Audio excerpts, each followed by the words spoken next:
Yeah, we are all set. Hello, everyone.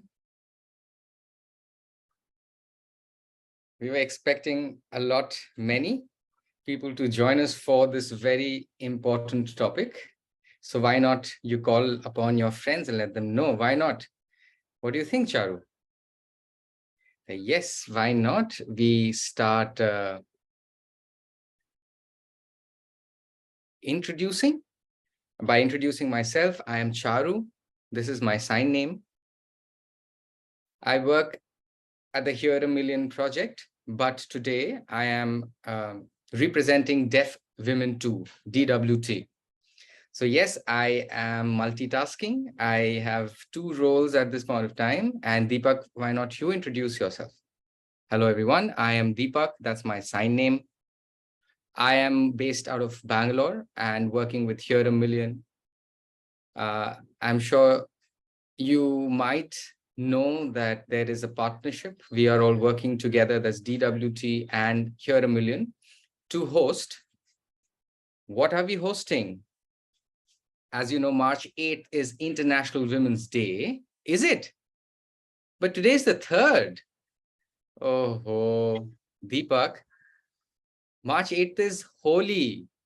People are going to be very, very busy because I'm sure they have their own programs. So we have a series of programs before the International Women's Day.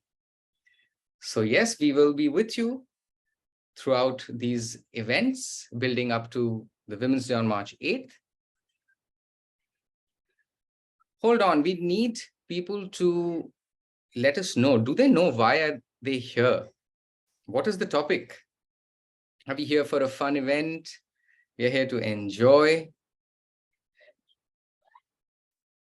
You might have seen our social media posts where we have already told you people that we have a series of workshops building up to the International Women's Day. So today is Men's Day, correct? No? Okay, so what is special about today? Deepak, please don't tell them. Here it is. We finally have someone who's answered. She's typed it on the chat. And feminist. So the sign of feminist or feminism at this point of time, we are still working on it because it's a loaded concept. At this point of time, we are just going to sign, the international sign, which we have borrowed. And as there is, more discussions and conversations around this topic, hopefully an organic sign emerges from the community regarding this concept. I would like to thank the 6 of the panelists, our guests today. And they're a mixed crowd. We have people from various genders. We have people from the LGBTQ community. We also have women and men who identify themselves, because we don't want, to represent them. We want them to come on stage and let the community see that there are deaf people who have different understandings about this concept, which helps people delve deeper in this concept. Charu, the sign, the sign looks like a protest or a strike. What do you think it signifies? Yes, it is a kind of protest, right? These repeated acts of exploitation, this consistent discrimination, we need it to stop, right? So it is quite a loaded concept, and we don't want to spill our beans because we have a fantastic panel today. Our 6 panelists will be here to share a lot of interesting things. I hope you got your snacks ready because this is going to be a fun evening. With that, we are going to now start getting our panelists. Bye-bye, Deepak. See you later.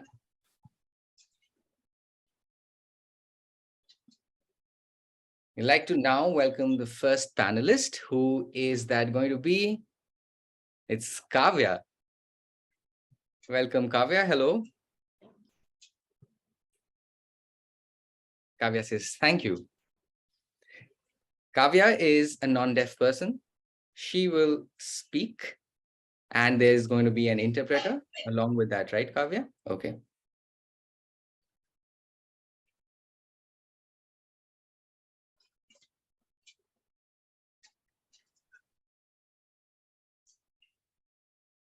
Welcome. So I'm so happy to have you, Kavya. Thank you so much for accepting to be on this panel. Can we start with a short introduction about yourself? Thank you so much, Charu, and thank you to the Here a Million team and Deaf Women too for having me on this panel today. This topic is something very close to my heart, and I'm really excited to be here. So I am Kavya, and my sign name is Kavya because I have a nose ring here.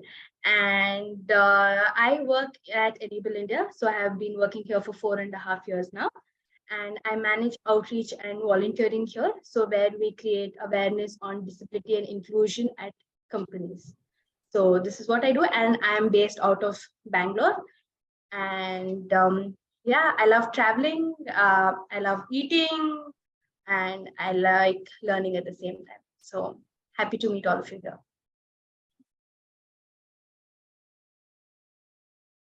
Perfect. Welcome, Kavya, and thanks for the beautiful introduction. Now, Kavya, we have seen that she is a feminist. She doesn't miss the opportunity to, correct people, advise them, suggest, whenever she sees an opportunity. So we are really happy to have Kavya with us.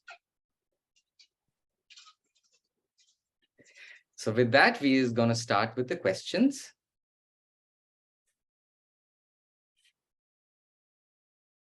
Just give me a second.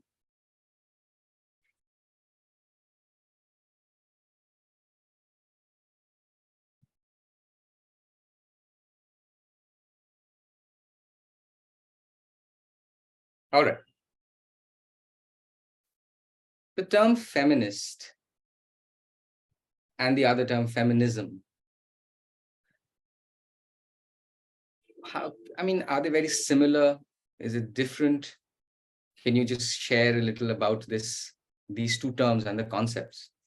So yeah, thank you so much for the question, Charu. And I believe that it is the same.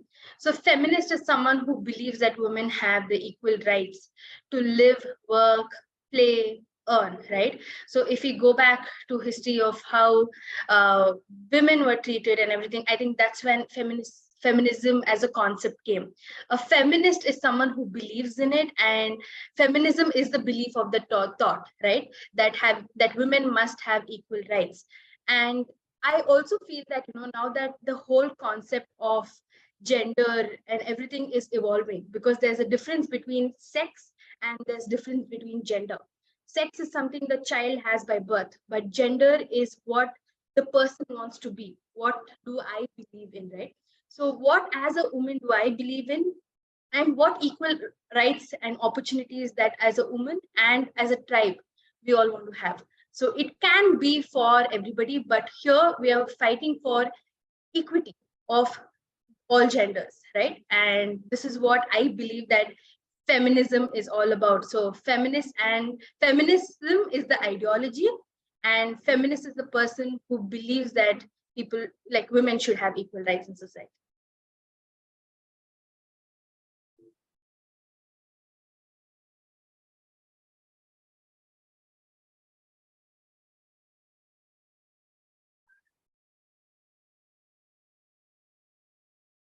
That clarifies feminist as the person and feminism as the movement itself.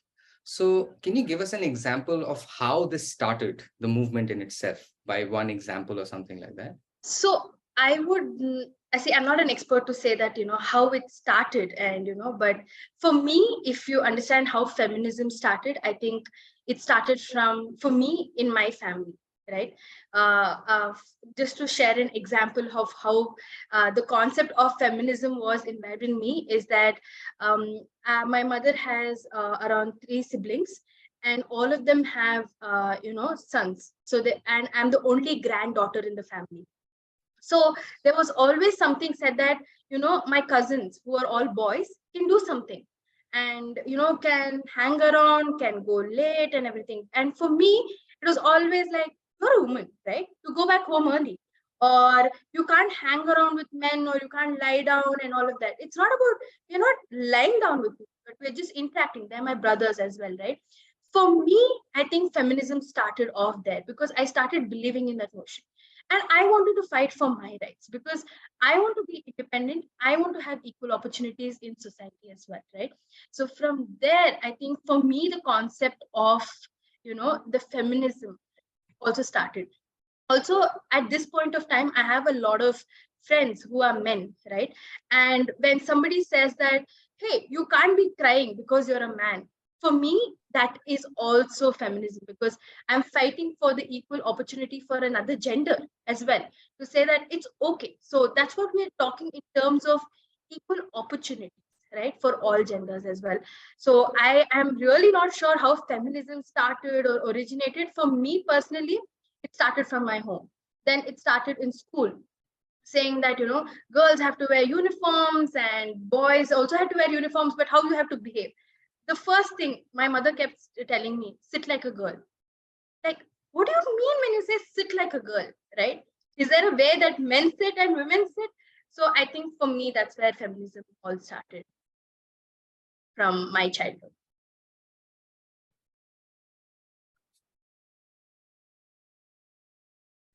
Fantastic. Those are great examples. What I would like to add on to that, my school experiences during the sports and athletic events, the teachers, they do not want women to participate because of the consciousness regarding the body, the female body.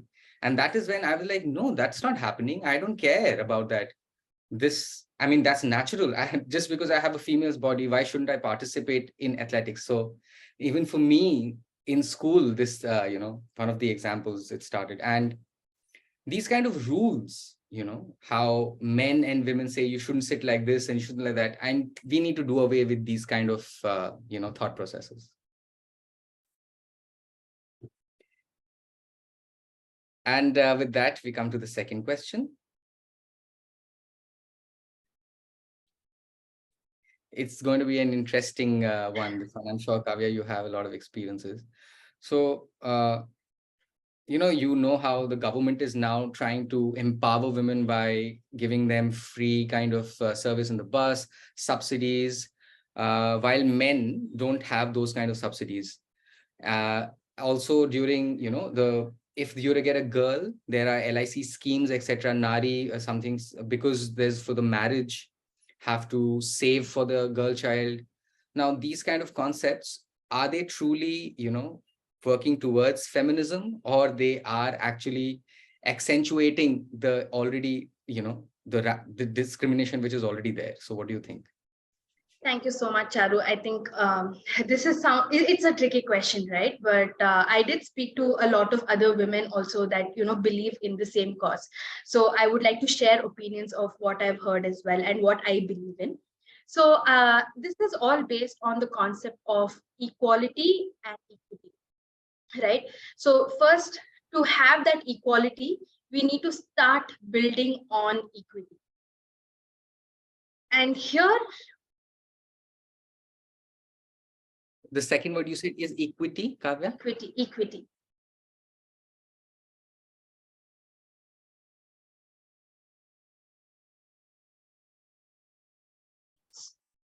So these two meanings, right? So equality is a common concept, but equity, could you spread a little light? Of course, once you're done with whatever you're saying. Yeah, so I'll give examples maybe, so from there we can understand the concept of equality and equity as well. If we actually look at public transports right now, right? So there is a women section and there is, for all public section as well, right? So for me, like I said, when I was a kid, everybody said, you have to go back home early, or you need to leave before 9 o'clock because it's not safe for women to travel after that hour.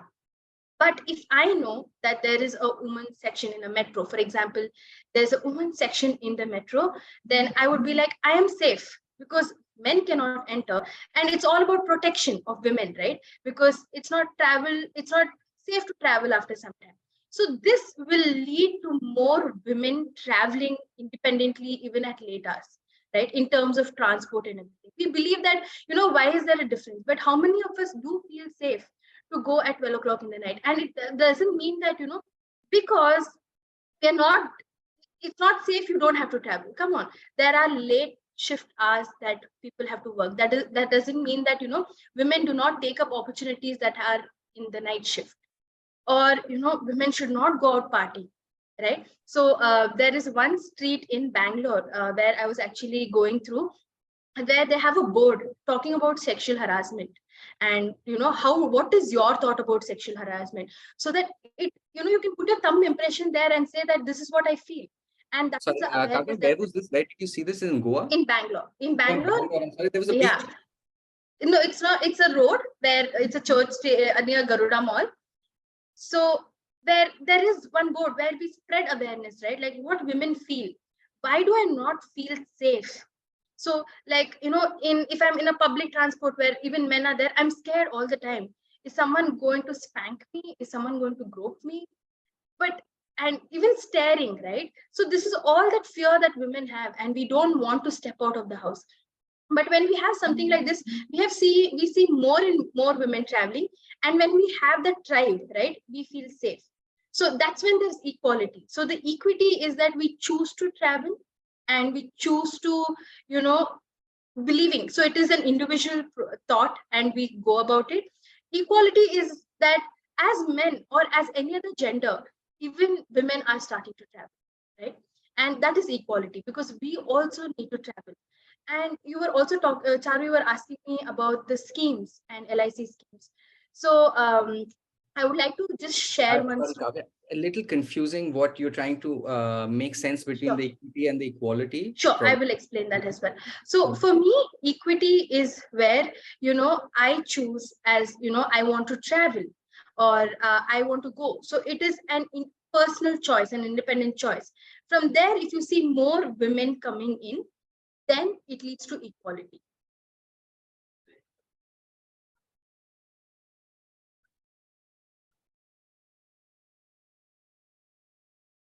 Right? Yeah. So the second question, Charu, that you were actually asking me about schemes and policies for women, and is it important? Because even why can't men also have it, right? So I think if we go back to say female infanticide, right, the root cause. So maybe even in urban areas or in rural areas, there are so many people who still don't want to have girl child, right? Because a girl child is always considered as a burden in the house, and a boy is someone who is a successor of the family as well, right? So a girl child is born, and the next thing is she hits puberty, and when is she going to get married? That's all sometimes families think about.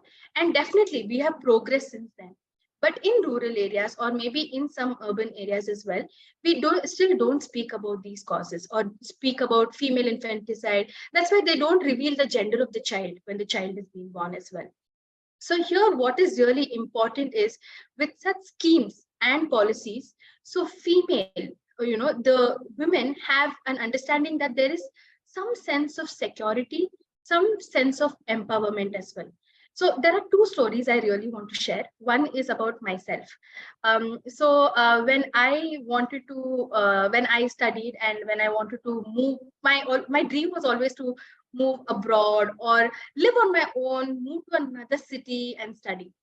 But keeping the financial background and everything in mind, and me loving Bangalore, that is secondary.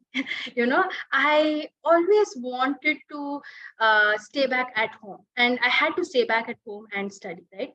But if I had that sense of security, that there is some saving that I can actually go outside and study, keeping that beti bachao beti padhao, if these schemes were there, I also have that knowledge of, I can also dream to study.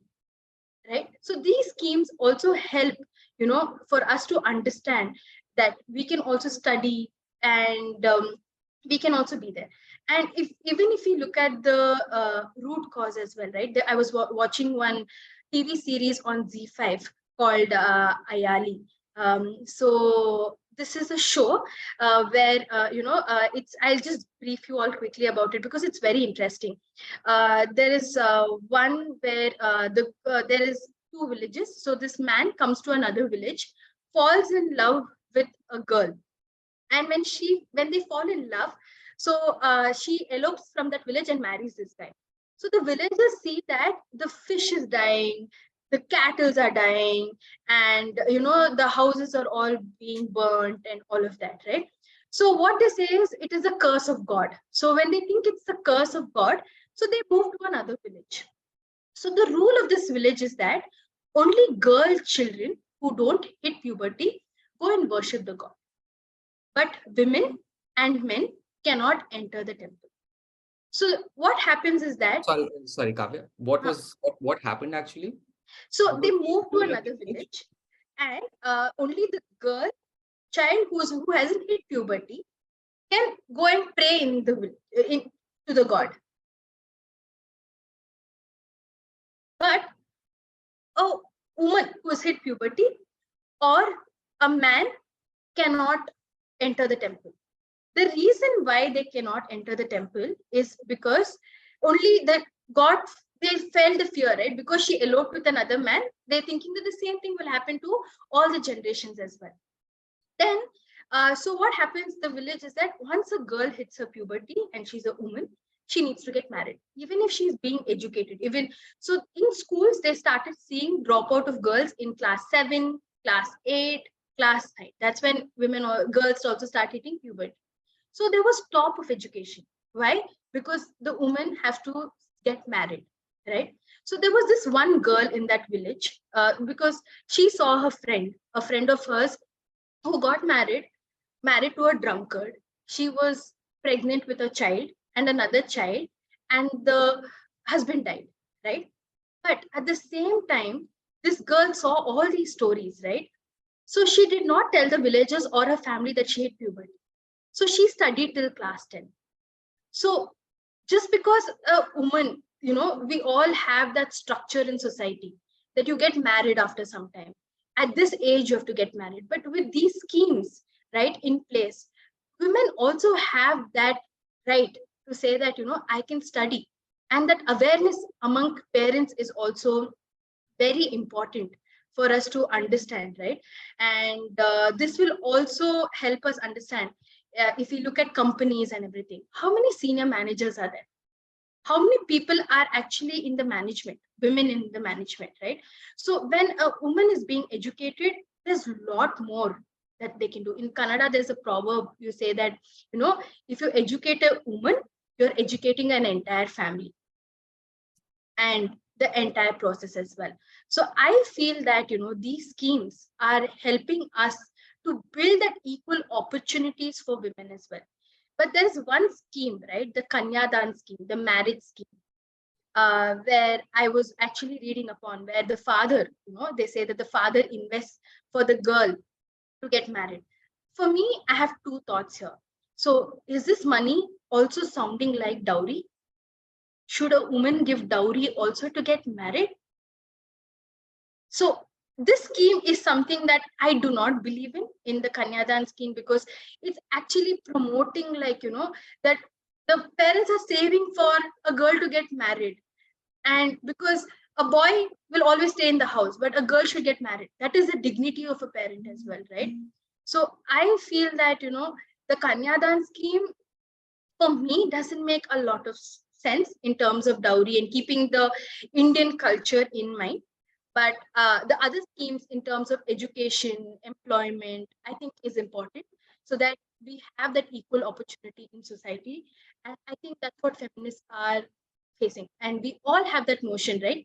Feminism or a feminist is someone who's saying that a woman should be above a man. It's not that. We don't fight for that. We fight for equal opportunities, that all of us have to be respected treated and given the same opportunity as anybody in society, be it a woman, man, LGBTQIA, or any disability, any race, any age, any culture. I think it is important that everybody is treated equally in society. And that's what feminism is all about, right? But keeping the starting structure of women in mind, I think that's the dominant story that we have. But I believe that all of us need to be.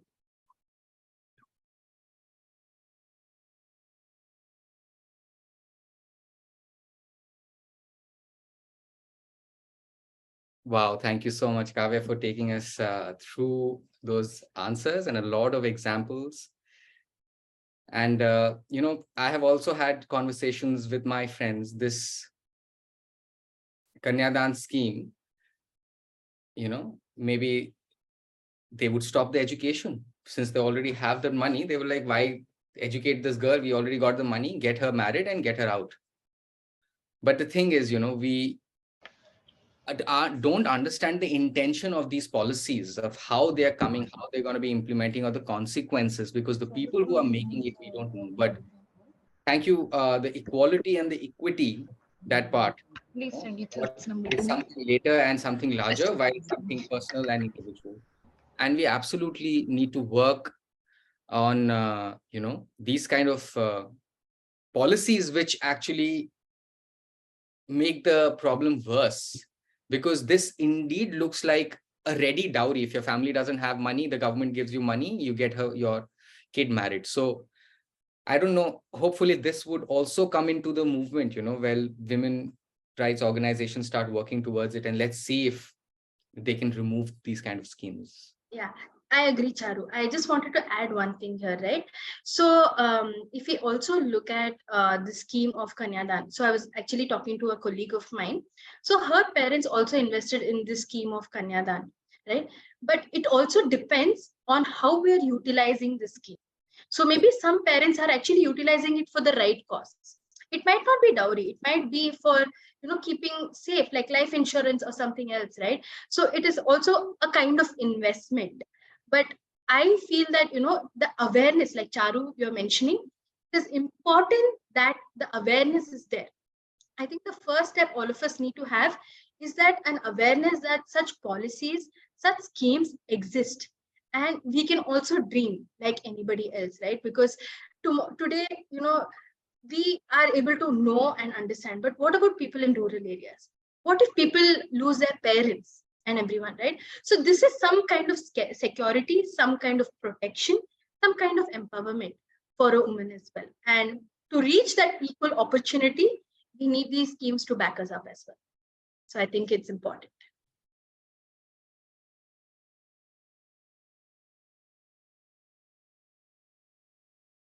Absolutely. Great. Great, Kavya. Thank you so much for the patience of taking us through these concepts and explaining these things to us. And hopefully, if there are people who would like to ask you any questions, we'll come back to you. Thanks, Kavya. And thank you, Sarah. Thank you, Sarah.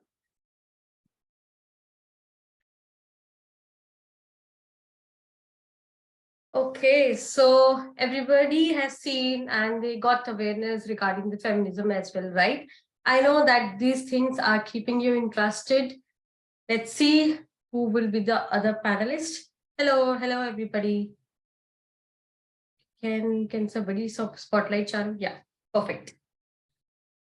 Hello, Sapan. How are you? Hi, Charu. Nice. You're nice. Welcome. We are welcoming you here. Thank you so much. Thank you, Charu. So I'm so glad to ask you questions. So yeah, being a man, we will be seeing your perspective as well for feminism. If you can introduce yourself. Hello, everybody. My sign name is this, and I'm Sapan.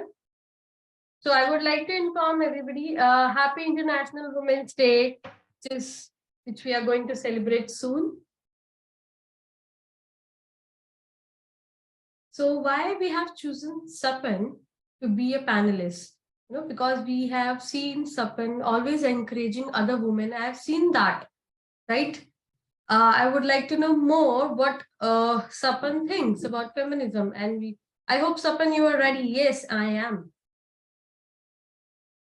Okay, so I will ask you a question and then interpreter is voicing. Yeah. I hope Saurav is interpreting right now. Okay, Manisha is interpreting. Okay, perfect. Okay, so I think some words Saurav would know. I hope Saurav can help Manisha in that.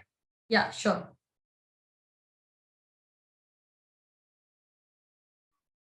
Okay, so Saurav and Manisha will support each other.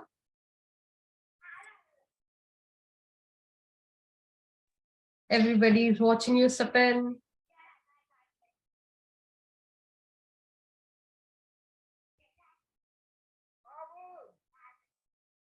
So I would like to ask you, Sapan, like in your experience, like as you're working, you can see there are women working in the companies, in the private sector, and in the government setup as well. So I would like to choose one example. For example, you know about McDonald's, right? Or Pizza Hut or KFC. So they don't have this fixed shift, right? Sometimes they have to, the employee has to work on weekends as well, and they have the rotational shifts. So whether we talk about KFC and we choose one option right now, McDonald's. So some of the employers say, the women that is, it's not safe for them to stay late night. They can go early. So, women feel at ease and they can go easily. And male, they were like so angry at that time. So do you think will it call as feminism? Or do you think it's inequality? Or do you think that that is okay? I mean, letting women go earlier to their home. Oh, so, that's a hard question and a tough one. I'll try to answer this one. So if we talk about women working for a day shift, okay, and if they're asking, or the manager or, the seniors, they are saying, I mean, it could be either ways. Some managers would be thinking that female might be complaining that we have a baby, we have a family, we have to go home early. So they think that, okay, let them go. But, some women, they might long time. They can, I mean, but, there could be a different point of views from both of the sides. So that's why, everybody then would say, oh, you are a woman, you would like to go early now. That is the thing. So who will decide for it, right? The employer or the employee? That is not decided. Then again, the women employees, if they are accepting for doing the day shift, and if the male employees, they are getting the other opportunity as well, they are not wrong. If we see people here in India and in other countries as well, if women are working and also they have to do the household chores and they have to take care of their children as well. So that's why, we can take it in this way as well. So sometimes, when people say to the male person that they don't need to be explained that thing because they are not supposed to do this thing. People generally have this kind of thinking. So how in feminism, how we can go ahead with it, like we do not decide by ourselves, let women, if they are asking, that's not called as equality, right? We can encourage them, but they are still not feeling equality. That's why they are supporting the community. For example, if the male people, they will say that we also want to go home early. That is, I mean, their mistake, right? Yes, so you are right. If the woman is asking, then they will easily say, oh, yeah, the women, they need to go home earlier on, and they want to make sure that the place would be safe. Or there could be many reasons. We could say that we have a lot of household work and all, but some females, they are just taking the benefit of an advantage of feminism, but then they are not understanding.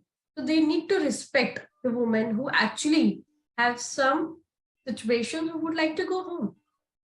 So male and female both, they don't think about the human being, they just think about the male and female part. That's it. So what about the suggestion? Yeah, there could be a lot of reasons where, I mean, employees can ask their employers. So you think, sometimes the women employees can also work late, right? What do you think about that? Yes, so I've been working from past 11 years. I have always worked along with women as well. So after 5 p.m., if women are asking that we would like to go home, so we are okay with it. If they want to stay late, they would like to work more, we are also okay with that. That is something which is never happened. But I could see, if we are doing any party and all along with other people, sometimes there could be a situation where we might want a woman to stay over there. But then, if you talk about the job, who is paying to the woman employee? She will say that I am suffering, I am having pain, whether the employer is paying me. The male employees, they are not, supposed to decide for them. So that's how, things overlap, the home part and the household chores and the job work. So these things I think matters. Yes, Sapan, you said right. That is, that should be decided by the female employees, right? That's how the other people can also replicate that thing. It's women's decision. It's not like we have to uh, put them in a box where we can decide that, yeah, if women, they will not stay late and all. So I hope you're ready for the second question. Yes, I am.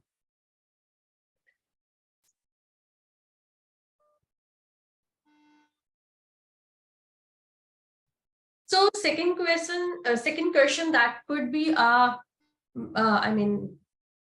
something could be not related to the feminism, So for example, some people would say that we are again, do you think that feminism actually goes against the men? And that is not including male counterpart in that. So, that's a tough question. If female, earlier they were thinking that, okay, we are wrong, that's okay, we have to go ahead like this only. Then women felt that, yeah, we are following feminism. So Feminist, feminist, that could, start within yourself. And feminism, when we are seeing the group and you wanted to involve in that group and they're going against the man, that is not the thing. If you think that that was your required and everybody is blaming at you and everybody is pinpointing you, nobody allowing you to do things, then you want everybody to respect you, to have an empathy with you. That is the most important thing. For example, if there are people, a lot of people in the world, if people will understand you, then you don't need to go ahead with the feminism. So there could be a misconception as well. For example, some male would say, "Oh, you are married, your wife is good, and that, but okay, that woman, she must be, doing such things and all." So they are, blaming one particular woman or a group. For example, there is a word, patriarchy. What does it mean, patriarchy? So patriarchy, if there would be a we say karta, a person who is handling all of the things of the house. So they disrespect the women. They don't value them. So for example, we just always go ahead with the karta who will decide for their home.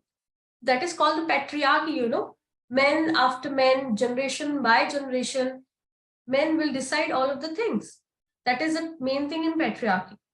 And women who are feeling stressed and oppressed, so that is the word, but that they are they are actually against the feminism when we talk about patriarchy. So for example, we have sex, when we say male, female, transgender. So sometimes, we see, okay, if the particular men or women, they are wearing such clothes. So we say, you are wearing such clothes, short skirts and all, you are slut. No, that is not related to the feminism. And if, a man wearing a sandal and one will say, wow, you are looking so good.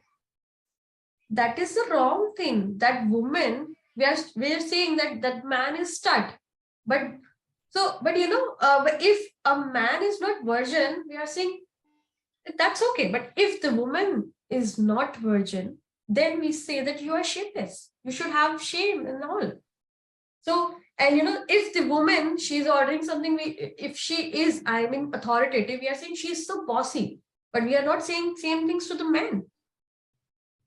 And if a man, they are also being authoritative, but we are not saying any such words to them. But always a society think if man is doing, that's okay. But if the females is doing such things, no, that's not allowed. Stop such things. So if men is doing anything, if they are getting angry, we will say, oh, they are right. But if female are getting angry, oh, they might be on their menstruation, or they would have such their issue. Why are you angry? Female can cry, but men cannot cry, these things.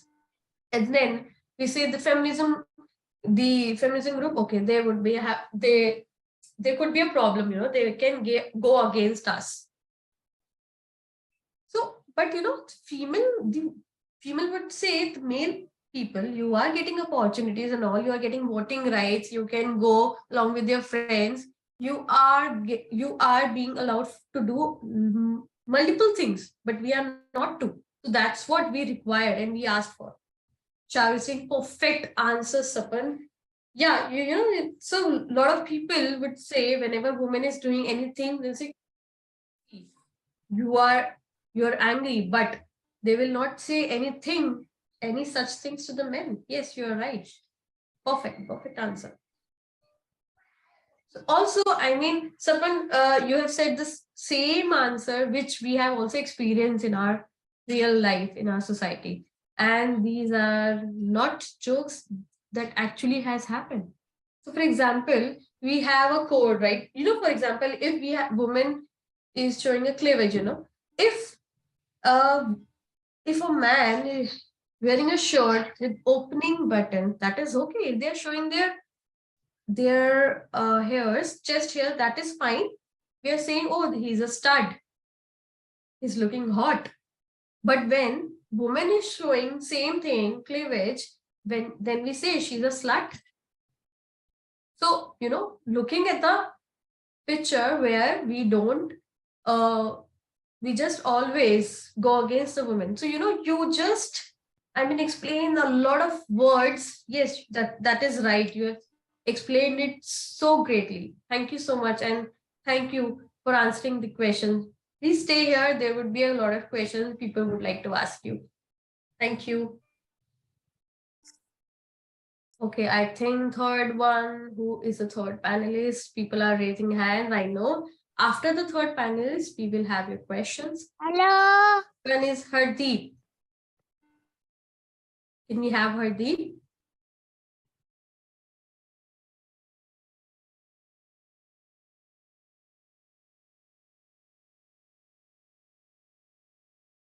Can we have Hardeep now?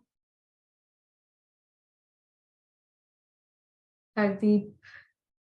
Oh, I don't want to get spotlighted. I think there would be some other person. So welcoming you. Thank you so much, Hardeep. So why did we pick Hardeep? Because Deaf Women 2 and Here a Million 2 both have decided that we would like to have Hardeep. And Hardeep has been working with us for time. And there would be such a different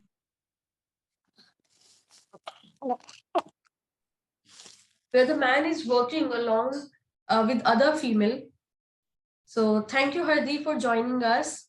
Hardeep have also spread the awareness, like, we should not treat women unequally and all. But he is a perfect example who also have the knowledge about feminism. So I would like to ask you, can you introduce yourself, Hardeep? Hello, everybody. So 120 people, 118. Okay, two of us. So yeah, we can make it 120. Hello, everyone. Hello. So my name is Hardeep, and my name is mentioned here. And this is my sign name. I am an artist. I'm working with Here a Million I'm working part-time with Here a Million, and I'm doing volunteership as well.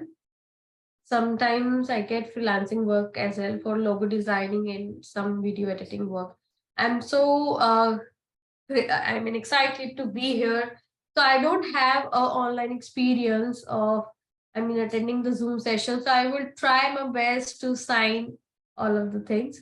Also, I would like to say happy uh, Women's Day. You remember it's on 8th March? No, but I would say it's today, tomorrow, and for lifetime.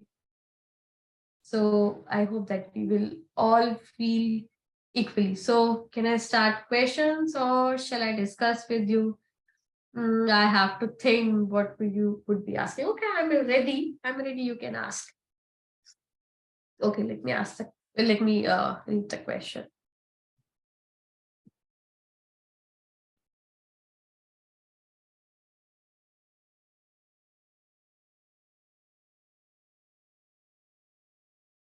So in society, there are some words that might be said by society. What do you think?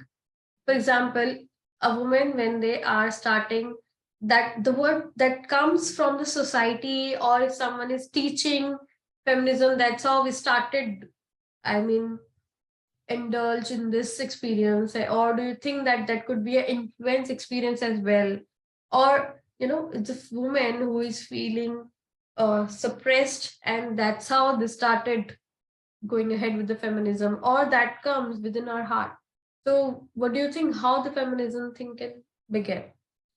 Let me tell you that, I don't think that 100% these thing could be comes within your heart. That is something you learn, and that's how you understand. So in my perspective, what I have seen, I will try to share that with you.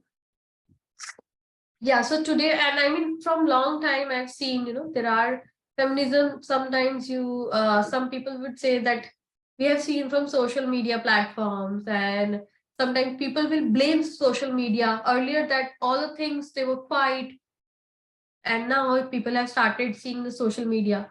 So now in 2023, when we see, sometimes people say social media is not a good platform, from where people get influenced, and people started doing such things which are not supposed to. So sometimes people think that we are not ready, and when something comes and appear in your site, then you get to know that, yeah, you easily blame social media. That's automatically come when you are not ready with it, and something comes within your way when you don't want to face it. That is good. Social media platform is good, and they are raising awareness. But some women, they are still feeling oppressed, and they don't know to whom they can express their feelings. And when they see such things, then they realize that, yeah, that was something happening to me as well, that they were not ready. But some people, that's okay if you're not ready, but some may answer their concerns, some may not able to. That's okay. But you should go ahead. Whoever is practicing feminism, that's okay. But in my opinion, for example, like there's a fire, okay? If there is a fire, and also the man and the woman, and there are fire which is burning inside everyone, and we are saying that the women, they have to learn about equality. Male, the male also has to learn about it. That is not something about the male and female, that is about the equality. For example, if the fire is burning inside, so what do you think?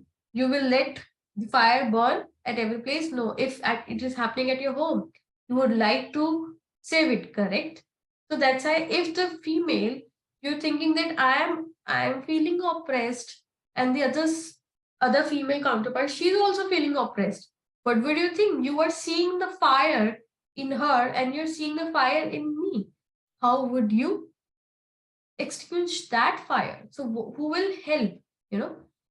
So you would need the fire extinguisher to slow down that fire, correct? And that is the reason you need to spread the awareness, and you will need this awareness being a fire extinguisher, right? Yeah, I really like the abstract concept of explaining that, yeah, how we can learn the things. So women, they are, trying their best. The male part, they also has to come ahead, and they have to agree, and they have to talk to the woman as well. It's not something like women, they are fighting for their rights again and again. if male will also learn, then there will not be any fights in future.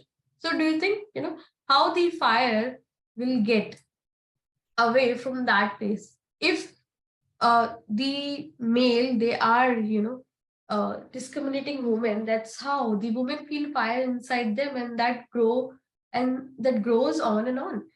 So that is something, the fire comes from the society, and if the male, they would like to help out the woman, they have to something cope up with that thing, and they have to work like a fire extinguisher. So I think there could be a possibility people might not have understood my sign. You can ask me later on again if you have not understood anything. Hardeep, don't run away. Please stay here. Yes, I am bounded to the Zoom session. I will be here. So second question.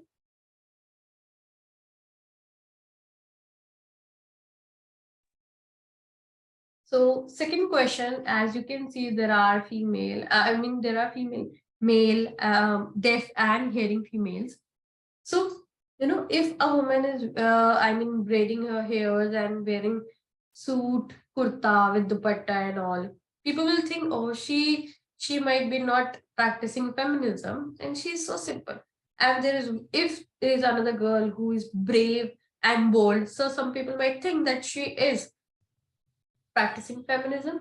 And if there is a third group of women who is wearing a short clothes and all, then they think that she's a slut. And so what do you think that, there is any categorization of a woman that where we can say that they are practicing feminism?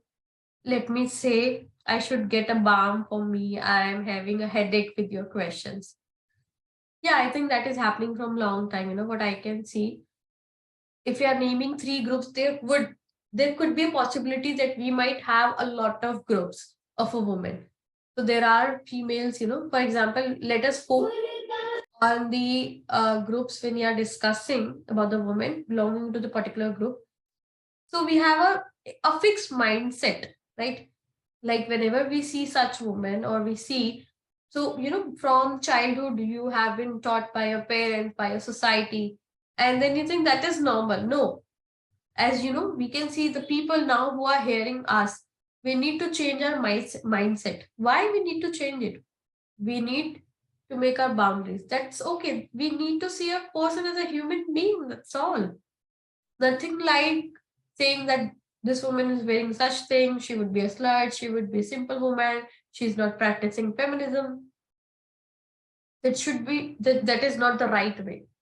So if that is their choice, if they would like to show their own identity. For example, you just mentioned, if a girl is wearing a simple clothes, she would not be practicing feminism. No, that's not the true fact. There would be a woman who are wearing simple clothes, but still, they are practicing feminism. And so when we see a book, from inside the book, we get to know, actually the book has more of values, correct?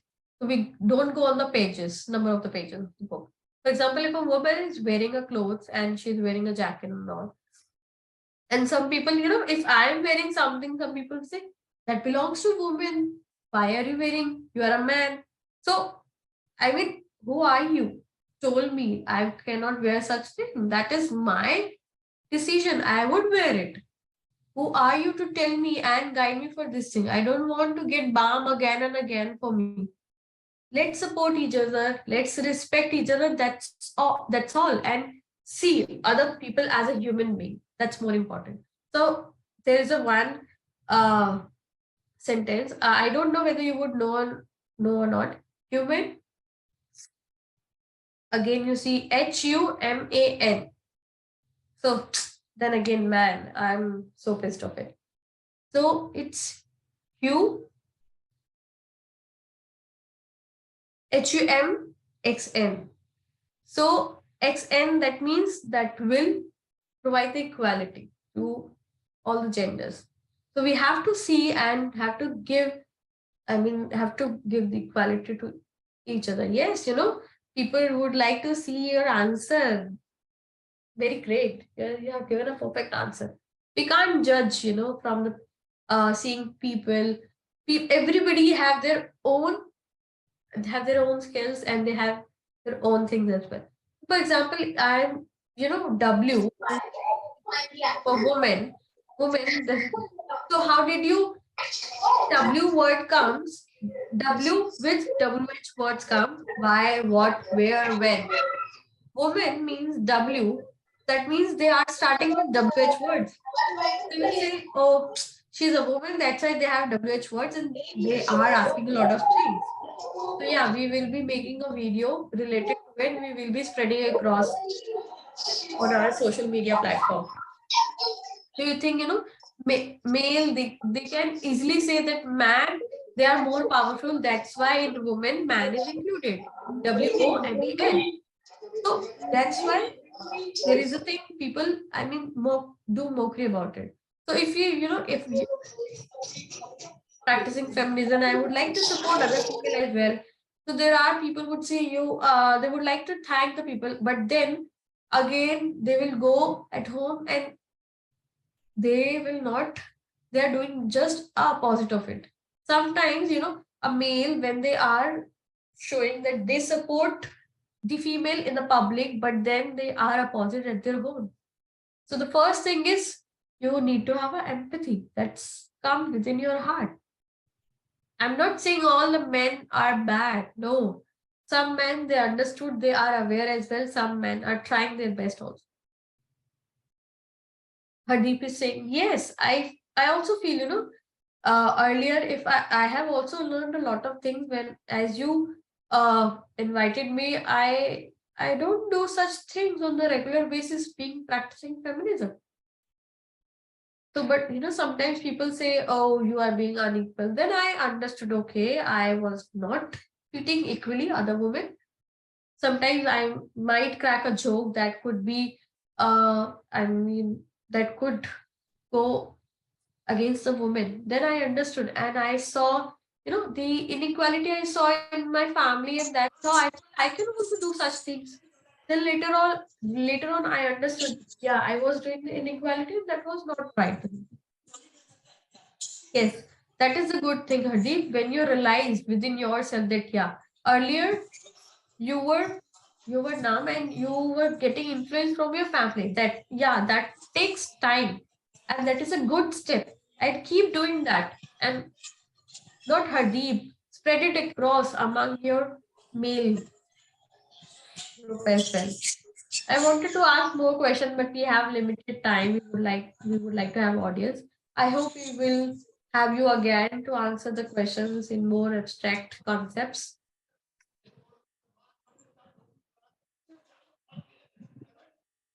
Okay, done. Now what is the time? Oh, 8:15. Can we have more? Okay, 3 panelists. We had panelists. Can we ask the question? Deepak, can I still ask the question, or if you want, that's okay. You can ask, no problem. You are ready with the panelists. I understand that, yeah, you would like to ask more. I'm just kidding. Let Deepak take over. So I want male also to discuss what's their perspective, and I want to treat them equally as well. So you work for Hera Million and I work for DWT. I would like to thank you. I will be still here, not logging off. So I saw that there was good questions you asked all the panelists. All the panelists answered it very well. So let's see who we would like to have who now.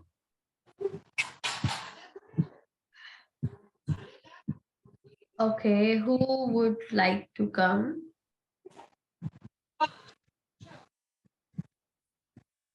Can we have Prachi? Yeah. Hello. Hello, Prachi. Hello, Prachi. Hi. So you are a hearing person. Your brother is deaf, so you are a soda, right? Sibling of deaf adult. Can you introduce yourself? My name is Prachi. This is my sign name. And so I would like to, give you a brief story related to my work, related to my interpretation work. I would be signing only. I hope that people can understand my sign. If you are not able to, you can ask me again. Deepak here. So Prachi, she was involved with the DWT. She was doing the interpretation and the subtitling work as well. Now she is working along with Hera Million as well, and she is supporting the translation work, and also she's providing help to DWT as well. So she's actually practicing feminism and she's supporting DWT. Can we start with the question? Yes, we can. I know that's gonna be a little hard question. I hope you can answer. Yes, I can try that. All the best. I hope you can't answer you can't cheat the question paper. So in India, when we focus about in India, there are people, who are getting married and all, who are not marrying. So when we collect the data, the women and they are facing the domestic violence and they have to stay at home, they have to do the household chores and all. And husband, they are being boss, and they are getting the upper head from them. And the women, they are accepting all of these things. So Prachi, when you feel that when you are practicing feminism, what do you think? If the women are accepting all these things, what do you, like to answer in that situation?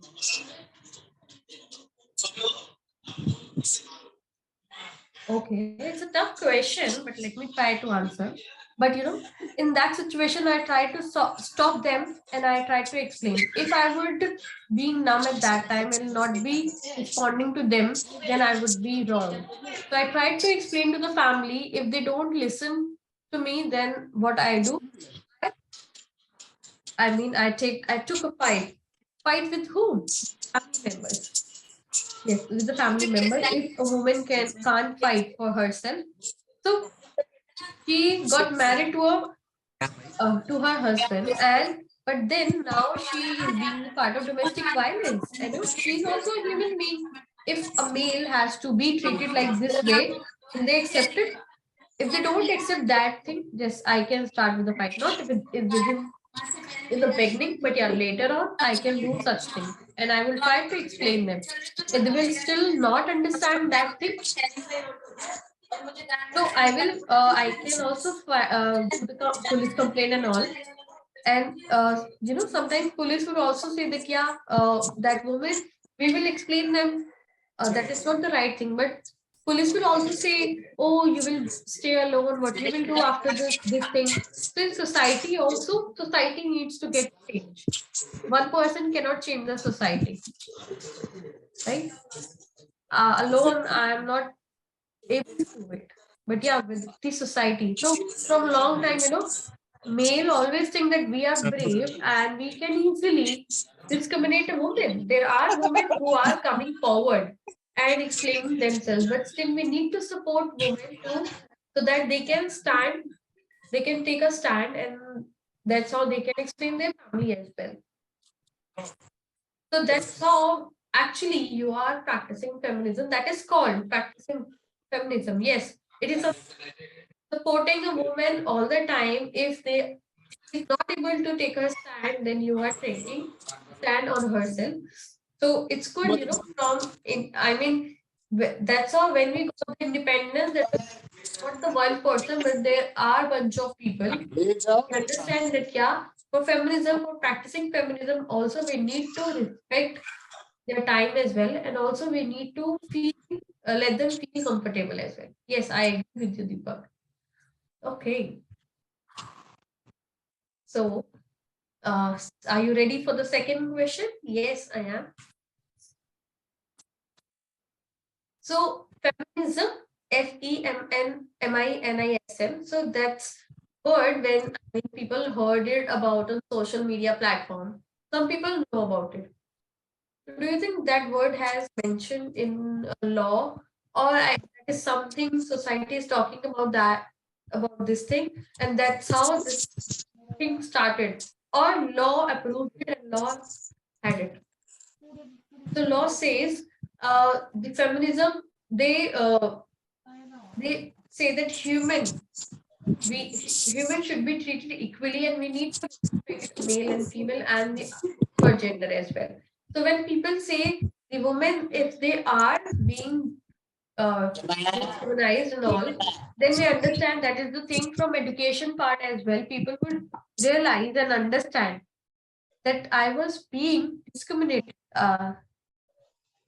There was some internet or issue from Prachi's end. Uh,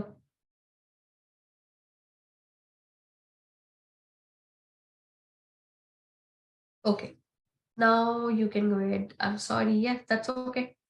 So I would like to say, for example, if we are studying, right, and if we have missed something in our school and we are not able to answer and respond to some people, now we understand that, yeah, this is the thing which was not taught to us, and that is the wrong thing. Earlier, we were not aware and we were like keeping numb. Then we understood that, yeah, that's how we have to get the equality, and law is mentioning that thing also. When we see other female as well, and they are talking about such thing, then we understand that, yeah, that's how we are practicing feminism. If there would be not other women, so that's more important. You have to do the self reflection. When we see that, yeah, there are other women as well who are feeling the same thing, that's how the feminism things comes in the picture.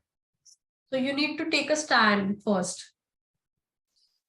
So, according to you, feminism is not supported by law. But what I'm trying to say is that law supports, that discrimination will be punished, and all people, irrespective of gender, have to be treated equally with respect. And if your rights are violated, you can complain, and the law will support you. But the thing is, we ourselves need to understand the right and wrong, because the law is actually, made out of us people. So education is very important. But, it has been a long time coming, but the mentality is still the same. And once you start realizing that, yes, this has happened with me, and you identify that these are discriminations, and these kind of activities are not right, and that is what the law also supports.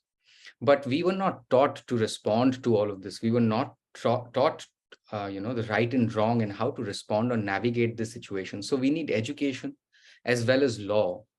And that doesn't mean that feminism discriminates against men, but the law supports equality of all human beings. And that is what feminism is all about as well. I would just like to add that if, law supports it, I mean, if there are complaints, the law will take its course. But if there is no social media, if there is no consensus within the society, will that be a, good situation for women? No, I think only law doesn't help, because we are living in the society. Law is not a watchdog. I mean, it doesn't have our back 24/7. And it is not going to, when the instances happen, for example, if, if you're sick, we call in the ambulance, they come and pick us up. But if, there are any acts against women, the law works later, and these kind of activities are not being watched by the law. Once something happens and the complaint is raised, and then the law takes its course. So in the meanwhile, it's very important that there is more and more awareness around this issue. People start understanding that women are, I mean, we are all humans. What do we look like? I mean, we don't look like ghosts, right? We are humans. We are living in the same society. And with education, with more and more awareness, even with my family,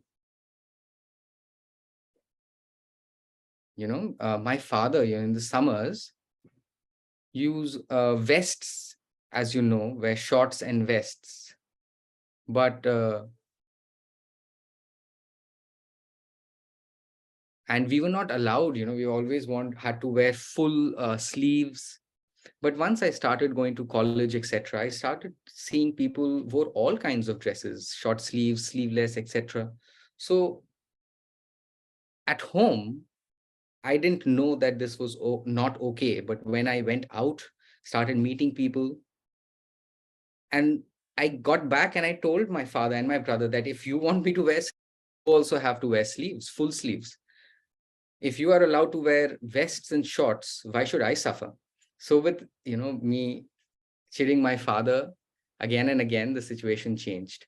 So I took the responsibility to inform my parents that, look, this is what my college friends are saying, this is what people are saying. And with more awareness, they started, getting more open-minded. And it doesn't happen in a day, it takes time. So that is clear that we need consensus in the law as well as in the society. Both need to support and promote equality, because we won't be able to change the situation if, there are complaints and so many complaints. How much can the courts do? If you have a common cold, what would you do? You won't go to the hospital. You would take a cough syrup and some rest. So similarly, why not we in the society, instead of, it going towards the legal way or a complaint being raised, why not we change and make a comfortable environment for everyone? So I would like to add that, even the medical services, when you are sick, you call in the hospital, right? When something happens. Similarly, when the law comes in when there is a complaint, but the society needs to change. Absolutely. There have been a lot of instances where, men, even after seeing some form of discrimination, won't take a stand and they say, why don't you complain? Let's see what happens. But if this is the mentality, we would not change. Despite our Prime Minister mentioning about Indian Sign Language as a subject recently, but we still have barriers in using our language. So work needs to be done. We need to keep advocating. Similarly with feminism also. I would like to thank you know DWT and the panels which you're hosting, and also supporting me in my conversation, because it's difficult for me to carry on the conversation without your guidance and your hint. Absolutely. Absolutely. We are here for you. And Prachi, just hang on with us because hopefully there might be some questions later from the audience towards you. Thank you so much for coming in. Next, who do we have? Let me think, who is our next panelist?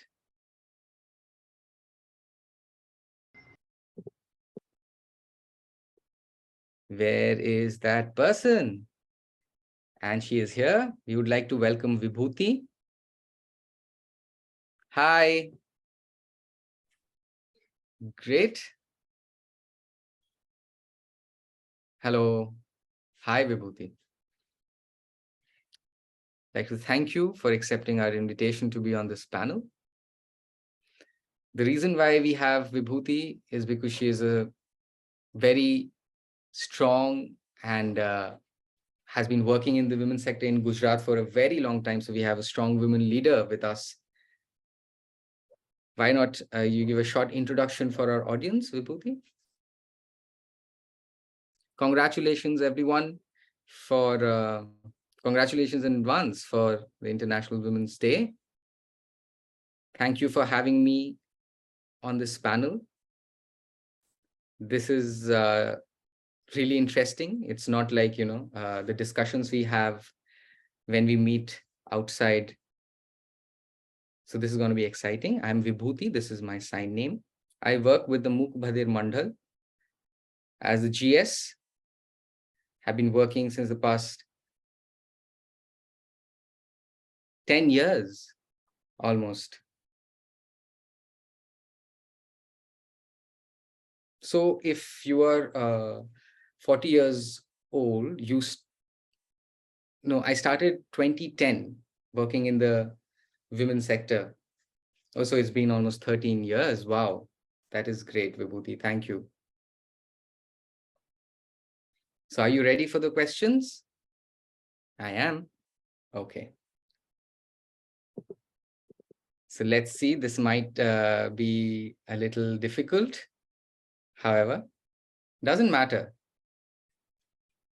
That's great to see the confidence of a feminist and a strong woman.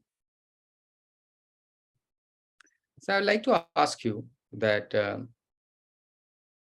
there are many policies which are coming in these days. For example, maternity leave. They also finance, they pay to support maternity care. Then custody battles are the custody is given mostly to the women, and even the relationship dynamics. These kind of schemes, which are coming in, are intended to provide more opportunities for women rather than promote them over men. So is there a relationship between this privilege? I mean, so many schemes are totally for women. Maternity leave, the finance and this financial support, etc. So do you think there is a connection between all of this? That's a great question. So let me ask you that, do men get pregnant? Do they have to carry the baby in their womb? Can you imagine having to travel with a baby in your womb, go to work, sit all day? It's definitely not comfortable. There are a lot of physical kind of, issues. Your back is hurting, and maternity leave is valid, and the law also supports that. And as soon as the child is born, the 3 months leave is given, because the baby is totally dependent on the mother. But you see how it is the same. Men are not allowed this leave. So isn't that kind of a privilege? But that is what I'm trying to explain, that the reason being it's the women who have to carry the baby in their womb, not the men. And there is no reason for them to deny this, because that is something they don't feel or undergo. The second thing is, during the custody battles of a divorce, who would have the children? So if the couples can already before, marriages need to have, the consent, and you have to talk to your partner. Don't just marry anyone without knowing, because marriages can become really very life full of suffering, domestic abuse, discrimination, being almost arrested at home, not allowing you to go out. So the thing is, the child gets to decide. But since the child is not in that age to decide for himself, it's the mother who gets the custody. If it was an adult, it would be different.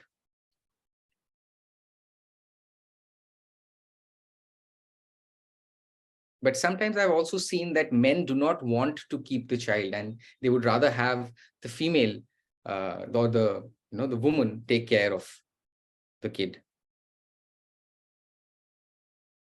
The other thing is also, many women who have been through so much of domestic abuse, they don't want their kid to also go through beatings and pain and hurt. So they would just take the child to protect them. Also relationships. I'll just continue a little about the custody battles and how women get privileged. But the thing is, when a divorce happens,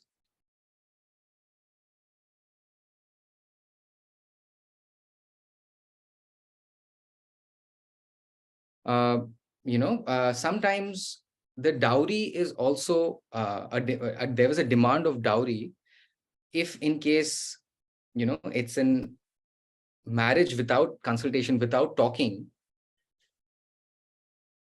and the woman already had a previous relationship and wanted to settle down with that person. But the way it works, that's the Brahmin caste or a higher caste, and there's harassment from the family, and the marriage basically doesn't work out if the woman doesn't say something which is not doesn't go down well. The man beats her up. But the thing is, the woman also, all women all women are not the same, and they come into marriage with maybe a past relationship. And you were saying something about relationships also, Deepak, right? Yes, I was talking about live-in relationships, not married. But when live-in relationships don't work out, or there is some kind of there is claim that there is rape or something like that, immediately the police and the law supports the woman. But here, it's doesn't it look like privilege, while it could be the woman also at risk at wrong, but the blame goes to the man. All right, so the thing is, if men at home don't have a proper understanding and proper education about right and wrong, and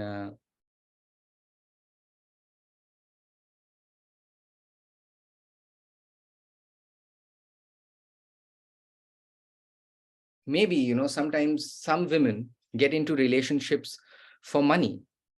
They use sex and get the money, and after some time, if something goes wrong, they would blame the boy. And even sometimes relationships don't work out too well,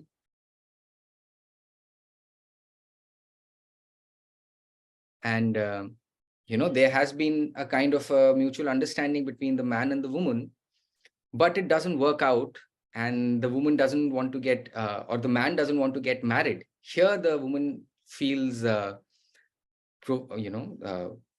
she has been backstabbed, and that is when she could blame the man for it. Thanks, Deepak. Thanks, Vibhuti. Thanks for sharing these points. I would like to tell you about Vashi.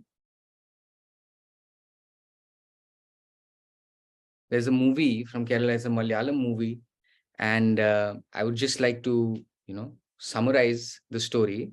It's a story about a couple who are in love. They are not showing some parts of the movie. They're showing that the boy is actually in many relationships, after which he meets this girl, and through the relationship they have sex. And one morning the girl pops the question that would we get married, and the boy says no, this was just an arrangement. And the matter goes to the court, and there are a lot of hearings.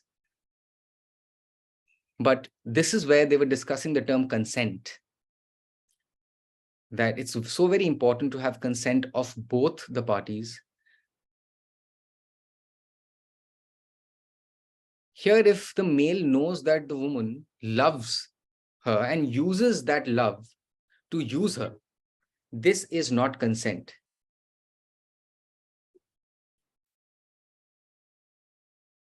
If it's just a one-day thing, that may not, be wrong. But after knowing and then manipulating the woman or fooling her does amount to, breaking consent. And yes, that is where the law also supported the woman. So thank you, Vibhuti.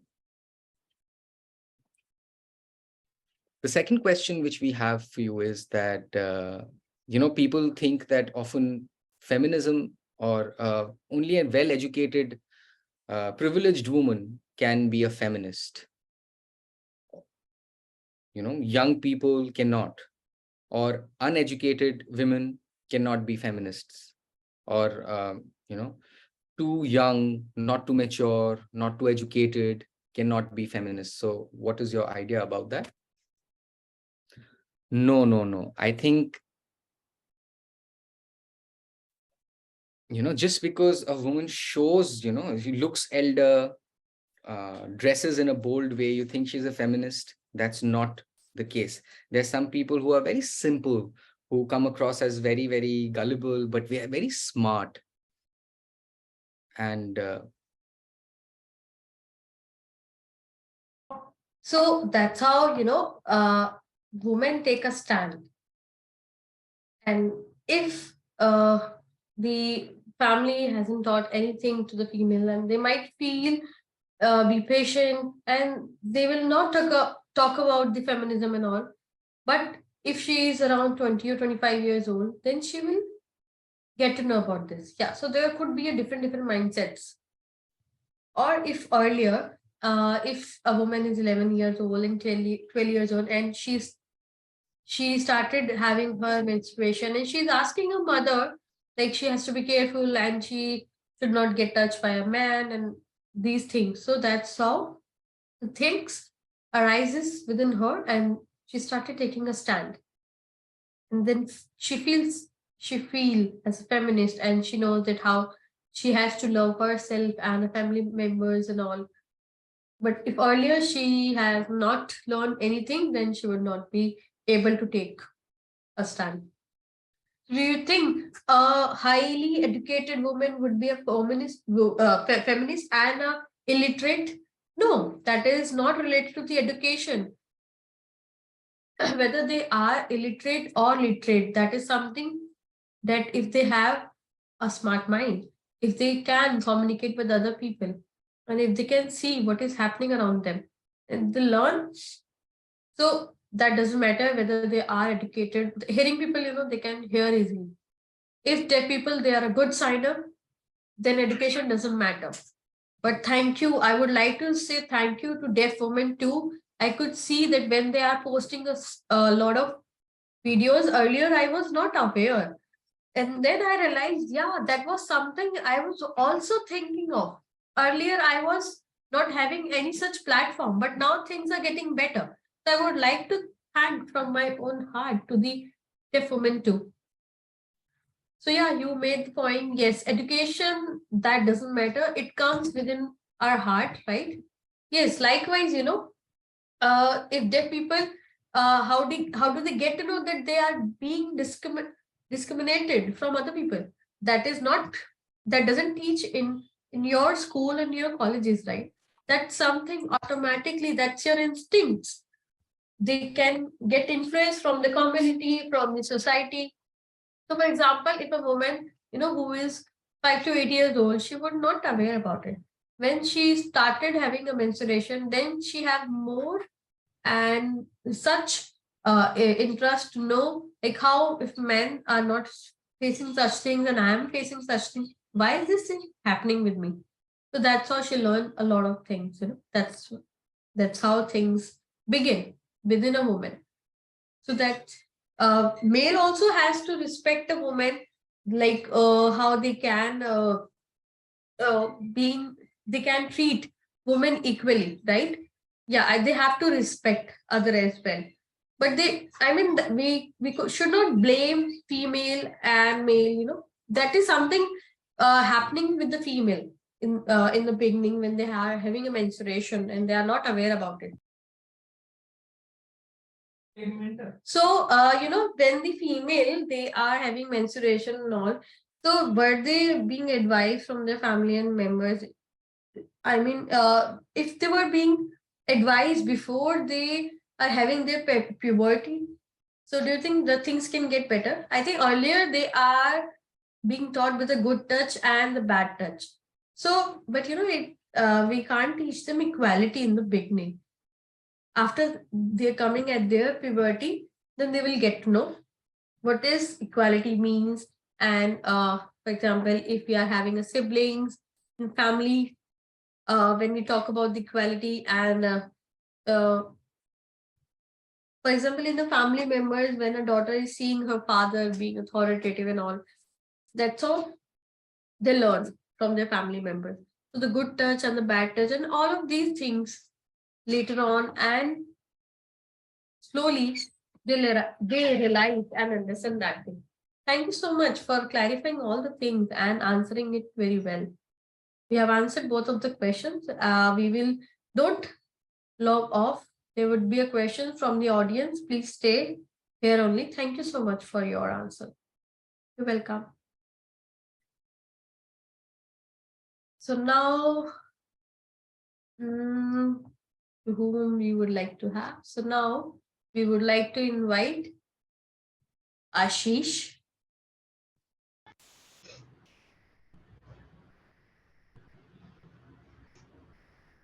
Hello, Ashish. Can we have an interpreter, please?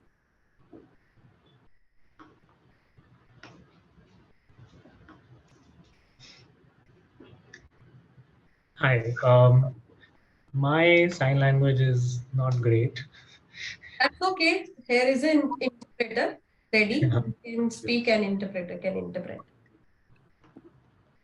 I'm happy that you accepted our invitation and you came here and you have joined us for on the topic of feminism. So I would like to ask you if you can introduce yourself. Sure. I am Ashish Chopra. I am a gay man, which means I like men. I work with Google as an HR, and I also am an entrepreneur on the side. I run a brand called Be Unique, which we also took to Shark Tank this year, a TV show. So we were on TV this year. And I try my best to be a feminist. I don't think I'm doing a great job. I would like to do more, but I'm very, very happy that you invited me here today.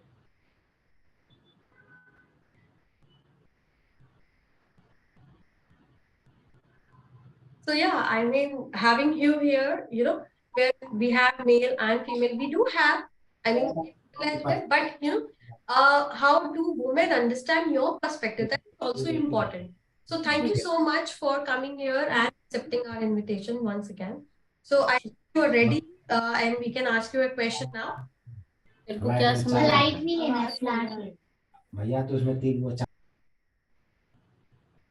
So we have a word, feminism, right? Mhm. How does it started? I mean, where it could have evolved, from which place? If you could explain, I mean, a background of it. Well, specifically in India, what I've seen is India was a very open-minded and very broad-minded country. Only when Britishers came in, they brought their laws. They said women should not vote. They said two men cannot make love. They brought the laws, and that's when it all started going down. Luckily, women like Savitribai Phule, in the 1800s, she started a school for women. Sarojini Naidu, she was an amazing freedom fighter who, being a woman, fought the freedom fight where it was mostly men. I look up to Kiran Bedi a lot. He was not working as an independent woman because, why should I always have to inform my parents about what I want to do? So I started working independently, make my own decisions, and here I am. Thanks for sharing your experiences, Neha, how before in the family you were decided for and now you are deciding yourself. So that was really nice. Thanks for sharing. Charu, who should we have as the next person to ask question? We see 5 people have raised hands. Is it a question or would you like to just share something with us? Remember, as I told you, if we can hold on to the questions and talk about how this webinar helped you understand something.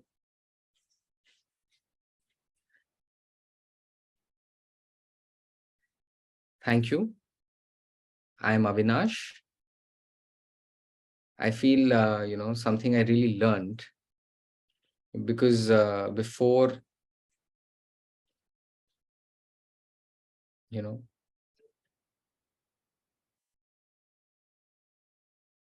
I would used to think about women as not being able, to do jobs like men do, like they are not in the army, not in the police.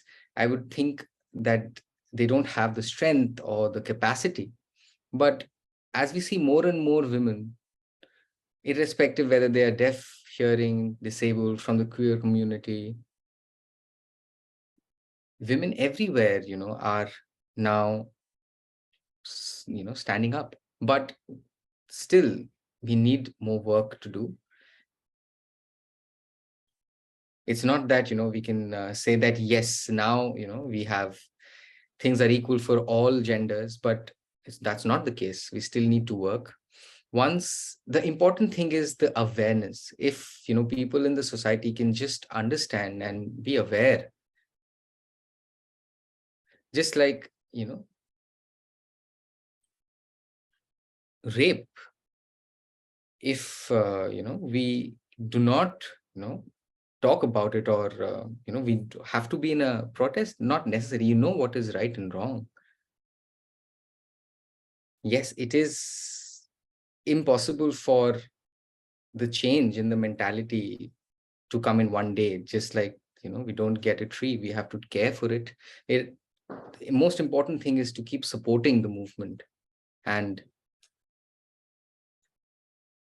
just like, school, there we have so many years and so many experiences, and we graduate with a lot of understanding and awareness. But anyway, thank you for having me.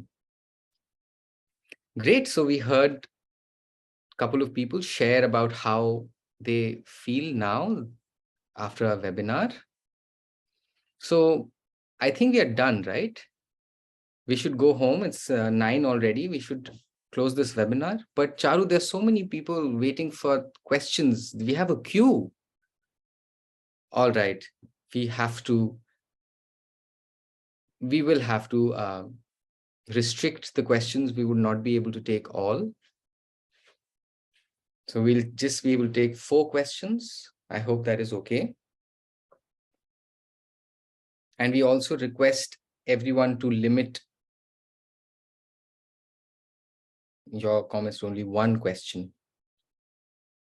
Because you already know we don't have much time. And if you take a lot of time, if your questions take a lot of time, that will eat into somebody else's time. So we won't be able to take all 4 questions.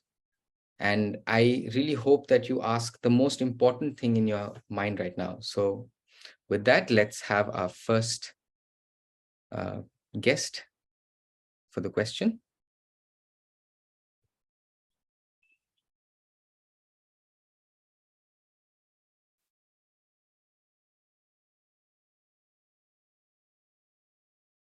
Hello, Vandana. Hi, nice to meet you. Nice to meet you too. Hope you're doing well. Yes, I am. So your question is for which of the panelists? Well, I have a lot of things on my mind, but I would keep it short. Maybe I would have a hard time choosing. Anyway, so I would like to ask Sapan. Can we have Sapan on spotlight, please?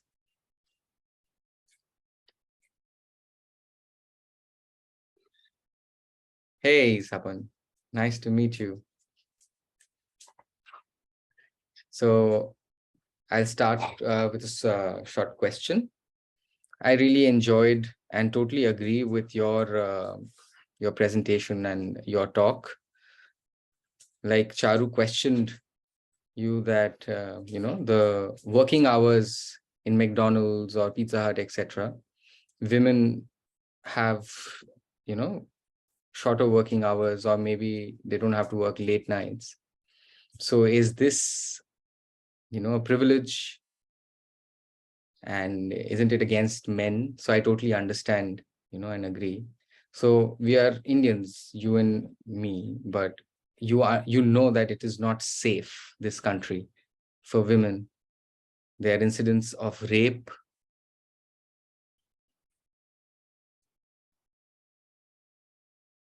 I, have no problems doing longer hours, but the problem is it's not safe. If something happens, how the process takes so much time. Why not, have a comfortable and a safe space for women? That is the most important thing.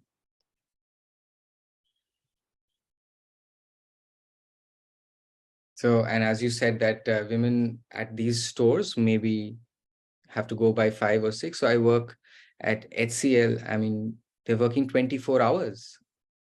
We are working 24 hours. There is no privilege, it's equal number of hours. But the thing is, I have a cab, I have a safe working environment.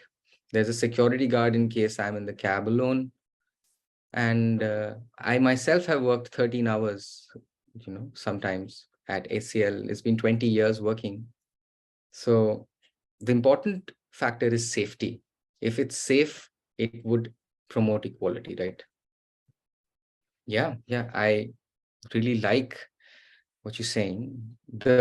What I was trying to point out was that the misconception or misunderstanding men have when they see that these hours are not fair. But the fact is, men need to understand that safety is an issue. And the second thing is, women go home and cook for their families. So that's the point. Sure. There are some, there are so many companies, but when it comes to HCL and the bigger companies, they take care of these issues. I can't talk about the smaller companies. There have been no complaints. It's been 20 years. And if they, give us our working hours, we take it. And there's nothing unfair in it. Absolutely. We can talk about the corporate, I mean, it's a huge market. Some bigger companies are taking care of it, while the rest have a lot more work to do. Thanks, Vandana. Thanks, Sapan.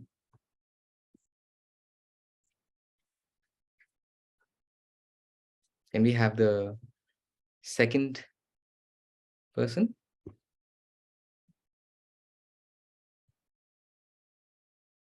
Hi, I'm from Gujarat, from Ahmedabad. Who would you like to ask the question to? Yes. My question is actually about Miss. I just would like to clarify who the question is to. I'm from a deaf family. If my daughter is out at night and something happens, then there's a rape or something like that, sexual assault. How do deaf people complain? Hearing people have accessible voice calls, they make phone calls, but for the deaf, all the helplines are not accessible for us.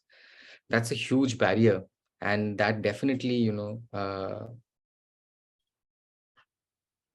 impacts the way we don't have equal access and opportunities. Absolutely, you are correct that in case any really hateful crime happens, why aren't we protesting for accessibility for these services for the deaf people? Great. So now, who would you like to direct this question to? You would remember there were 6 panelists. We had Sapan, Hardeep, Kavya. Your question is to which person or any of them?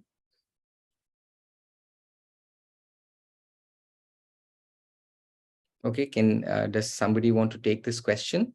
They can raise their hand. Kavya, Hardeep, Sapan, Ashish, anyone, Vibhuti.